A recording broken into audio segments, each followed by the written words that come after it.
Bonjour à toutes et à tous, aujourd'hui nous parlons numérique responsable, je suis Hassen Amish, conseiller environnement à la CCI du territoire de Belfort, et ce tuto fait suite au webinaire sur le numérique responsable qui s'est déroulé en fin d'année 2023. On commence par une petite définition qui n'est pas la mienne mais celle de l'État. Le numérique responsable est une démarche d'amélioration continue qui vise à améliorer l'empreinte écologique et sociale du numérique. Pour faire simple, on divise, si on veut, le numérique responsable en deux grandes catégories.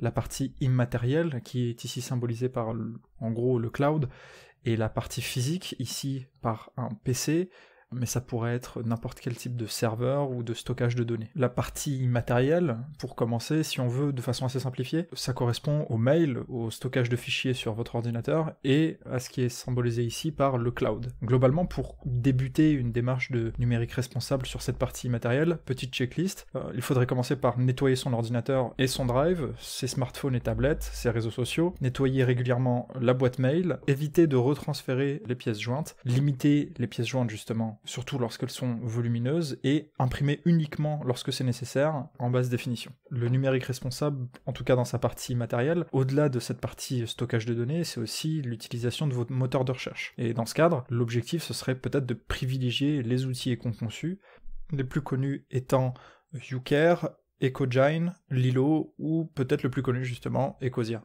Toute cette logique de numérique responsable, elle se pose aussi lors de la création d'un site, notamment pour une entreprise. Les principes sont d'avoir une interface simple, des contenus allégés et des fonctionnalités essentielles, que vous retrouverez sur ces deux exemples, donc la ruche Biocop et le site RSE de conseil Change On, mais vous pouvez en retrouver énormément sur le net. Pour terminer sur cette partie du numérique immatériel, il faudrait, dans l'optimal, privilégier aussi les hébergeurs éco-friendly. Ici, vous avez 4 exemples qui ne sont pas les plus exhaustifs ni les plus connus, mais cela reste une étape importante dans votre démarche.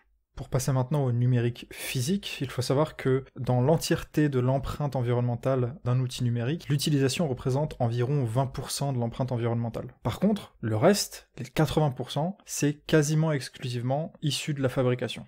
À titre d'exemple, pour un ordinateur portable de 2 kg, on parlera quand même de 800 kg de minerais extraits, 240 kg de fuel en tout genre utilisé, 22 kg de matières chimiques et 1,5 tonne d'eau. Et vous le voyez en bas justement, les deux premières étapes des 5 R du numérique responsable qui sont refuser et réduire, les 3 autres étant réparer, réutiliser et recycler. L'objectif avec ces 5 R est de définir la marche à suivre pour se lancer dans une démarche de numérique responsable. Refuser, c'est fuir les gadgets, c'est s'équiper avec l'essentiel, et c'est louer plutôt qu'acheter, ce qu'on appelle en d'autres termes l'économie de la fonctionnalité, ou en anglais Device as Service, DAAS. Réduire, c'est, sur cette petite checklist, utiliser la Wi-Fi par exemple plutôt que la 4 ou 5G, mettre vos appareils en veille, mais l'idée c'est surtout de réduire les installations, les équipements d'utilisation occasionnelle et de se rapprocher de l'utilité lorsqu'on regarde un investissement. Réparer, c'est entretenir vos équipements, allonger la durée de vie de vos appareils, ça peut se faire de bien des manières, que ce soit par l'indice de réparabilité qui résume la démontabilité, l'entretien et la disponibilité en pièces détachées. L'objectif est de lutter contre ce qu'on appelle l'obsolescence, et vous avez ici les 3 types d'obsolescence connus.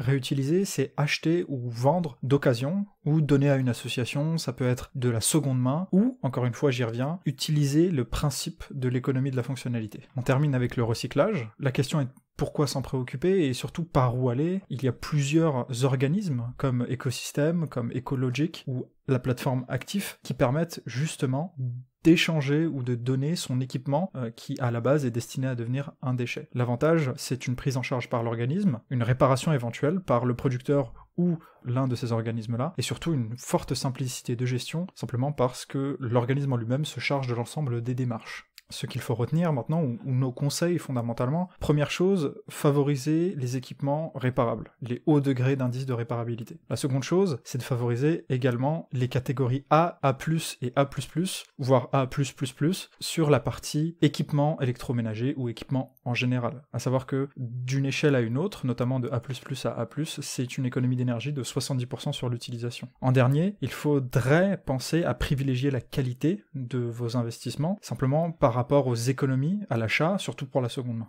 Et enfin, petite checklist, favoriser la réparabilité, la consommation, la qualité, et le reconditionné est généralement en bonne qualité, supérieur au neuf. Si vous ne savez pas par où commencer, je vous conseille d'effectuer un rapide bilan carbone de votre activité numérique avec ce quiz que vous retrouvez sur le site de l'ADEME. Lancez-vous et à bientôt.